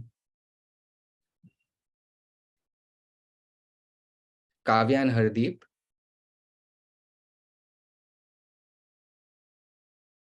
Prachi too? Okay.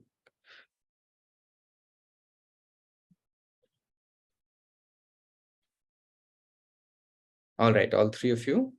We'll have you share your points one by one. Let's start with Kavya. Well, just give 1 second for the interpreter, and we would request Hardeep to switch off his video so that we have 4 screens.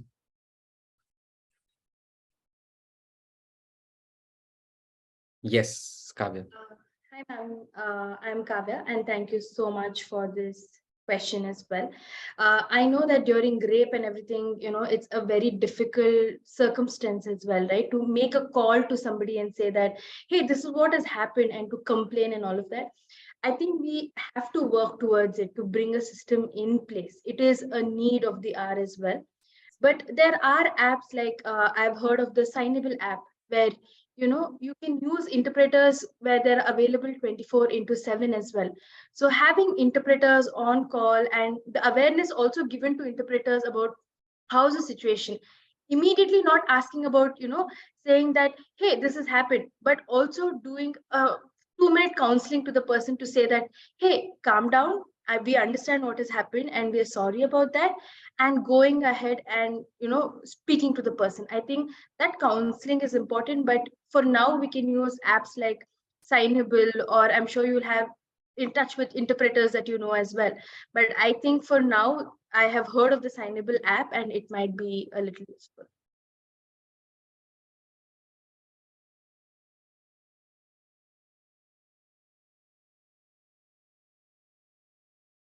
I have another question. So is it the same question? It's addition to this or something else you want to ask? Because we won't have time for other questions. And we would also have the other panelists share their view on what you were talking about, add to Kavya's point. Thanks, Kavya. Can we have Hardeep?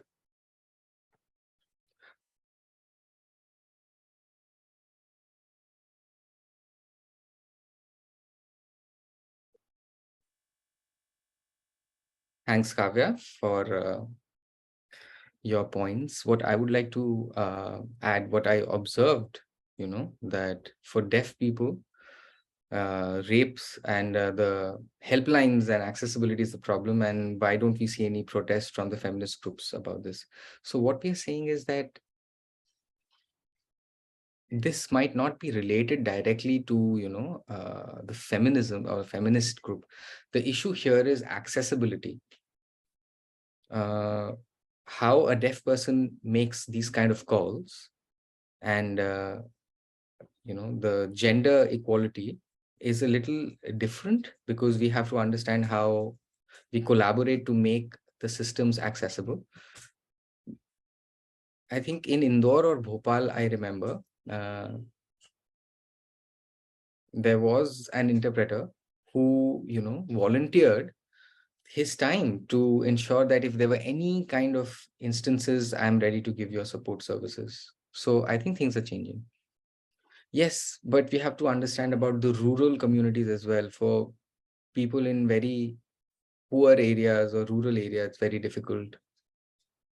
But again, even those areas, for a hearing person, it won't be any problem. They won't have to worry about the call. They won't have to worry about the payment. Imagine for a deaf person, they come in, they can't pay. They don't have the money to pay for interpreters. So yes, this is a very, very tough question to deal with. It will take a lot of time. And of course, more has to be worked on this. We have to have more discussions. So maybe Hear a Million, whenever there is the next kind of a program where we are talking about accessibility, hope we can have you come in. So you're from Gujarat, Ahmedabad, Shraddha, as you said, that maybe you could connect with any deaf organizations and get in touch with how, the solutions. I have already been with these organizations. I've talked to them. It becomes, you see, the thing is the calling system doesn't work, because these systems want the calls to be made on voice. But for the deaf person, it is not accessible. And this is how the society is built. So awareness. This actually could, become something like a big chapter of national organizations, regional organizations come in and make a plan to work on this, have a strategy.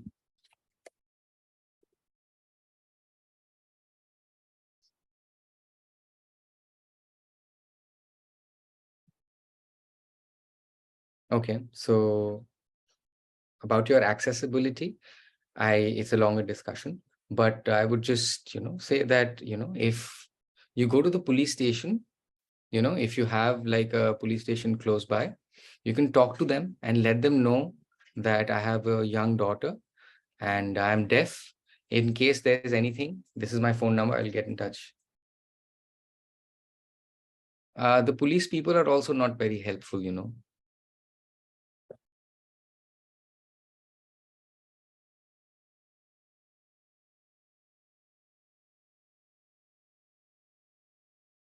because sometimes, there are fake complaints as well. I think there was a deaf woman who there was a fake complaint, and we don't, or something like this happened where the police was not able to find the right person, and they thought that the complaint was fake, and they made a video or sent out a message incriminating the woman.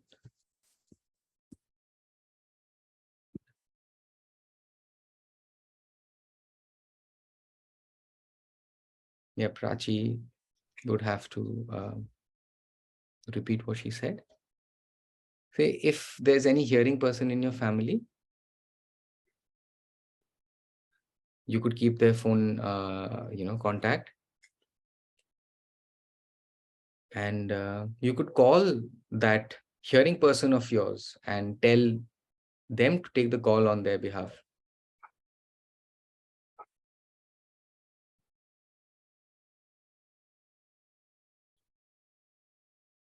So we could, keep contacts ready, and we have to have backup options. Keep their numbers or tell them that, this is my situation. In case something happens, I will SMS, or you could SMS. And if they could call the police in case something happens, so we would have to think about, interpreter, signable, or different kind of options. But the police officials, they they have a website. They put that across on the website, and I couldn't believe that. And also, in my place as well, there's a rural area, and in during the COVID time, so there was a hearing child, and the parents went on work, and they give their child to the another person, and during the COVID time they couldn't check on their child. So the other person who saw the child as an easy prey and raped that girl. But we, the other association, they were like that we would not help them. So how this society will get aware on this? So Char is saying that is a complex question and we can't answer you, in short time. So I think, yeah, we need to ask the association, and association can have, you can try to connect with the association, and you can also protest on that as well. So if I have to travel, if I'm traveling at that time, if I get raped, so then what, in that situation, what do I have to do? Okay, you can note down your points and we can discuss it later on. Okay, thank you. So now we will be having 2 more questions only. Now Deepak would be taking over.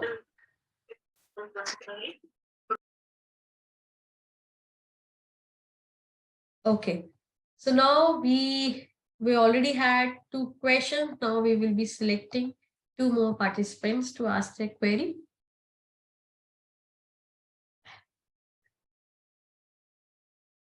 Okay. Hello. So to whom you would like to ask a question? Hardeep. Hardeep. Okay. Can we have Hardeep now?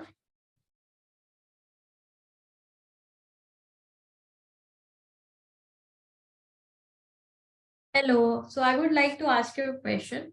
So in India, when, like in Indian culture, when you see, there is a one Hindi word, Kanyadan. Do you know about this word? I understand Kanya. What does the Dan means?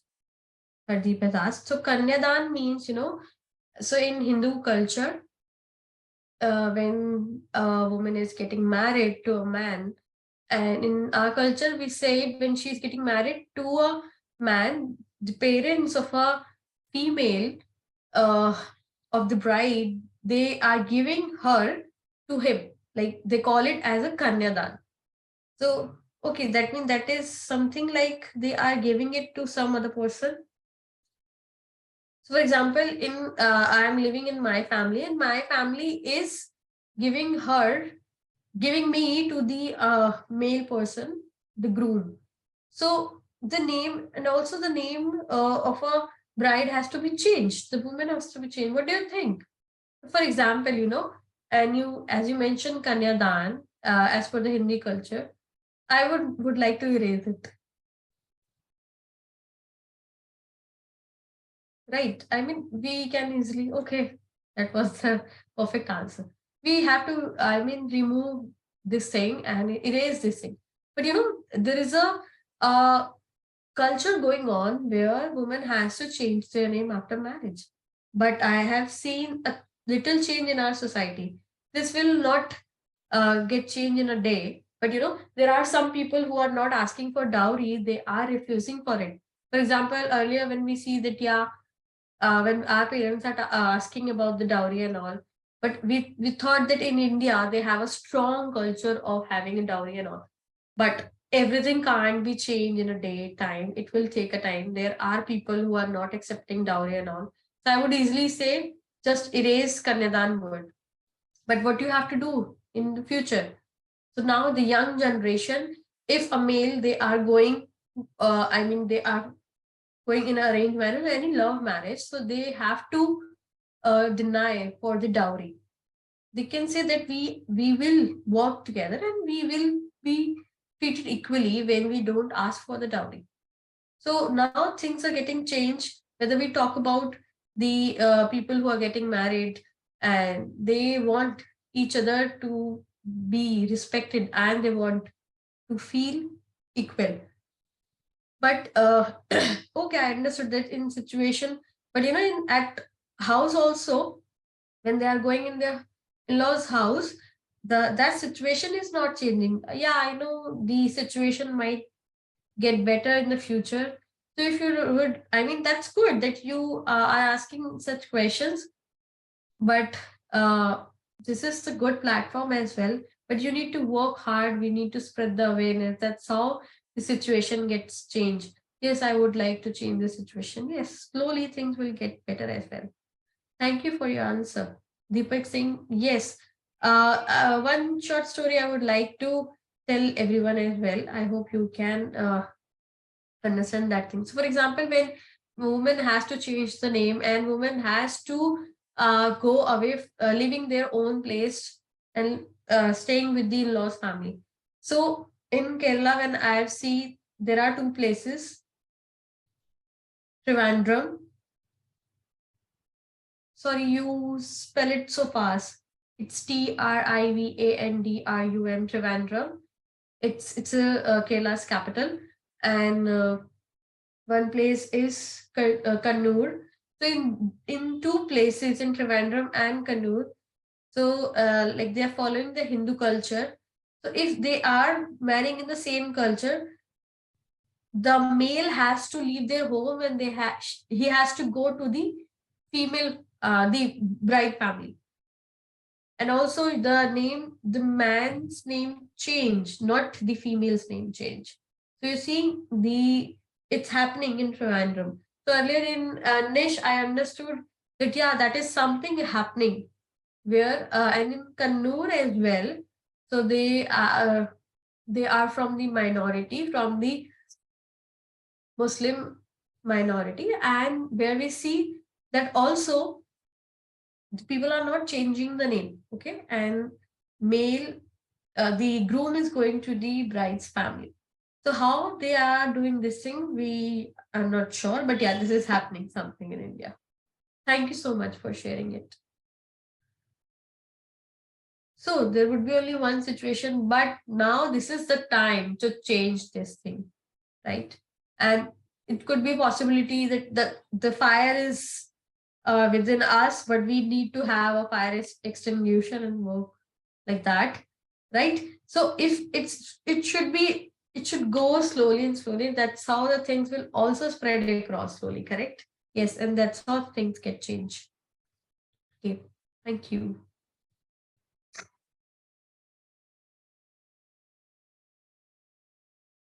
Okay.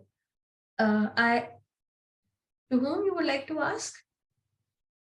Earlier there was a woman. The courage to hear, the woman who has mentioned her name, courage to hear. Yeah.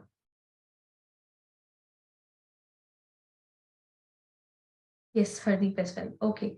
So in my experience, I have seen a lot of women, when they have a daughter, when on the marriage day, when they see that when their daughter born at that time, after 2 or 3 years, whenever they are going in their relatives place. So earlier they say that you have to make food items and sweets and all. So we have in Navratri, we have to do the rituals, the spiritual thing. So after every year we do it, right? But when we get married, after that, when we are involved in the family, so I was trying I was trying to conceive, but I was not able to. So my mother-in-law told me that this is a karma and you're not able to conceive a child. So, but I have not done anything wrong. So earlier, when you are when you are treating a girl child in Navratri as a goddess, and then you are blaming a woman after a marriage because she can't conceive, that is a natural thing. But then you are being against a woman. How these contradictory things happened? I hope these things were clear to everyone. I think you have asked from a lady naming Courage to Hear. So yeah, she has asked something related to this. I am not clearly understanding your question. Would you like her to sign once again? So we have I will explain what it is. For example, if you have in Navratri, we see that we call the Kanyas to come at our home and we provide them the bangles, and it's in Indian culture. Yes, we have this thing. So, for example, we have 5 or 9 girls and we do the Kavya Dana means we have to dan or we have to do the spiritual things. But that the girl is called only unless she gets at her puberty age, when she's working and getting married, and when she is not able to conceive after having a sexual relation with her partner, but then she's not able to conceive. At that time, their in-laws, they treat her badly and they say wrong things about her. They show you are not able to conceive and that is a karma. But the woman would not be wrong, correct? The woman has not done anything wrong. That is the God-given thing. If they are not able to conceive, then who is wrong at that time? So these irony where you are treating a girl as a goddess and then you are treating her as evil as well. So Hardeep is saying that, yeah, I understand about the Indian culture, like the family when they are harassing you that you are not able to conceive. I understand that thing. But you are not wrong in any ways, it's your body. If you're not able to conceive, that's okay. It will take time. That doesn't matter if you conceived or not.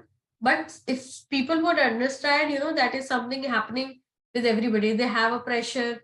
For example, if I am a parent and the other people, they're seeing that the other parents are becoming grandfather and grandmother and all, they would like to feel that feel that situation as well. That's why they might be harassing you and asking you to conceive and start your family member. But I think that is a difficult question. I don't know how to answer this thing. So if you would like to answer, what could be the solution? I think that it's just awareness. Like if family would, if we will make them aware, then they will understand. That's how other families will also replicate this thing. So, for example, my mother is educated, but still she's highly educated, but still she is harassing me. So when we understand that, the people who are highly educated, they have to be more patient, right? They have to give us a time. But irony, what is that she's educated and then again she's not treating me correctly. But sometimes, she says that I think it's better my son should get married to another woman. So sometimes it breaks my heart. I don't feel good. And my husband also don't interrupt her, and he doesn't try to explain my mother. He just keep quiet. And but I ask him that you are my husband. You're supposed to help me out. You have to be my pillar, my strong pillar. But that's how the married life goes on. Why he is keep quiet and not saying anything to her mother, to his mother. So I think Hardeep is saying that this is the teamwork. In a married life, both the partners has to work together. It's your own body. If it's something happening with you, people will not understand. That is something ingrained in their mind that woman, she is responsible. I know that your mother-in-law is well educated, but still she's harassing you. She doesn't have a motherhood. She can't understand how women can feel if she is being harassed such way. So yeah, and one thing, I just thought that I might able to answer questions. There are other people as well, who are not getting pregnant, and sometimes it takes 3 years, 4 years. And if they are taking other ways, you can ask them, right? How they're getting pregnant, or if they are using any other medication services, or there are other things as well, you can talk to them. But I understand that thing. I can take help from them. I'm doing that. But there are situations when society makes me feel weak a lot of time. I felt underconfident. I have felt a lot of time. Then I tried to take a stand again and again. So I don't know who is responsible, and I just get scared when my mother-in-law, she just talks on, and I don't feel comfortable to go against her. So Deepak here, I think we are running out of time, but yeah, we can personally discuss this thing later on. Okay, I hope that is fine with you. Yes, thank you so much.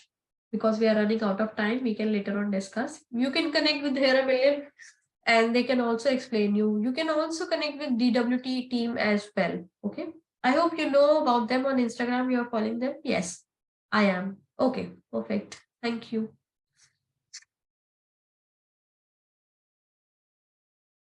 I think Vibhuti wants to answer.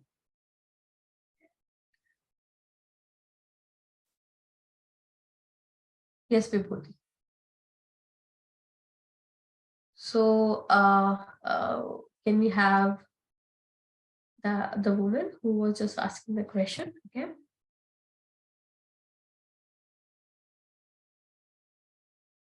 Okay, perfect. So wow, that was, so impactful. The thing that made me think about that. There are some deaf people who want to get suicide, who want to suicide because they are under the societal pressure. I think it's better we can have a doctor who can explain, and we can have a hearing people also, like your mother-in-laws and all, who are not understanding what could be the situation. So I know that if you are trying to explain, your mother-in-law will not understand, because she will think that you are deaf and she is hearing. She will always think being superior to you. So it's better to have a doctor, and doctor can explain, then your mother-in-law will easily accept it. Because if they will hear from the doctor, then they will realize doctor can explain details that there could be a possibility if a woman can conceive or not. So it's something about that you are having your eggs and all. Yes, then in that situation, your mother-in-law can understood. Yeah, I hope that will solve your concern. Yeah, thank you so much. Thank you, Vibhuti, for coming and answering the question. You're welcome. I hope what is your sign name? Yeah, this is my sign name. I hope you can connect with Vibhuti and DWT again, and they will surely help you out. Thank you. You're welcome.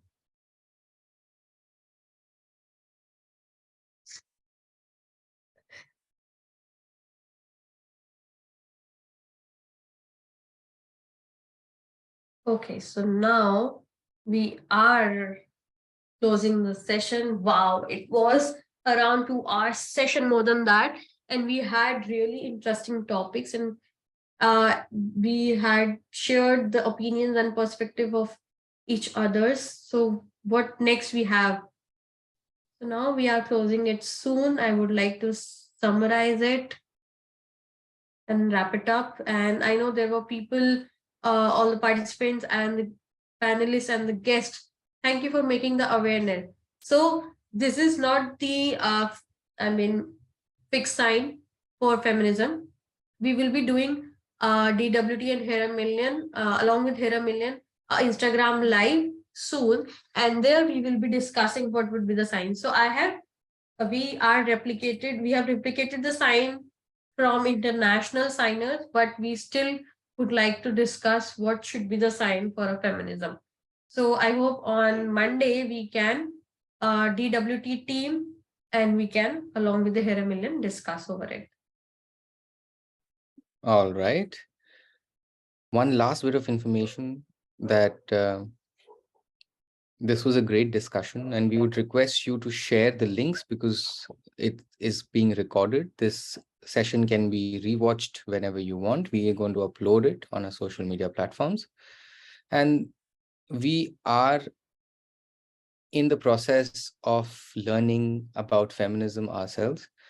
DWT, we focus on empowering our community of deaf women and their friends with information so that they can strategize, understand, and we are also dependent on data. We share news and updates with you, which you can utilize and spread around so that, it has its ripple effect.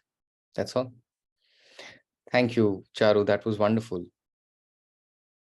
So I would like to take this opportunity to thank every one of you for taking the time, being with us, whether you were munching something all the way along or howsoever it was. Thank you so much for opening up to us about your experiences. You would like to thank the backend team to manage the spotlighting. Also the sign language interpreters who were working both voice to sign as well as sign to voice. And yes, also the person who was managing the recording so that the visibility and the the access was taken care of. And last but not the least, we need to thank ourselves, Charu, right? Thanks, Deepak, for managing your part. Thanks, Charu, for doing all the background work and ensuring we have like a really successful session, waving hands. This is really good. And that's not it. The last bit which we want you all to support us with is that you saw the entire session. We have a feedback form in the chat. Kindly give us your valuable inputs, what we could do better. Please don't shy away from giving us honest opinions because we want to get your feedback so that we can grow. And the feedback form will not take much of your time. It is also bilingual, so it's accessible. And thank you for every day that you're with us. Love you all. Bye-bye.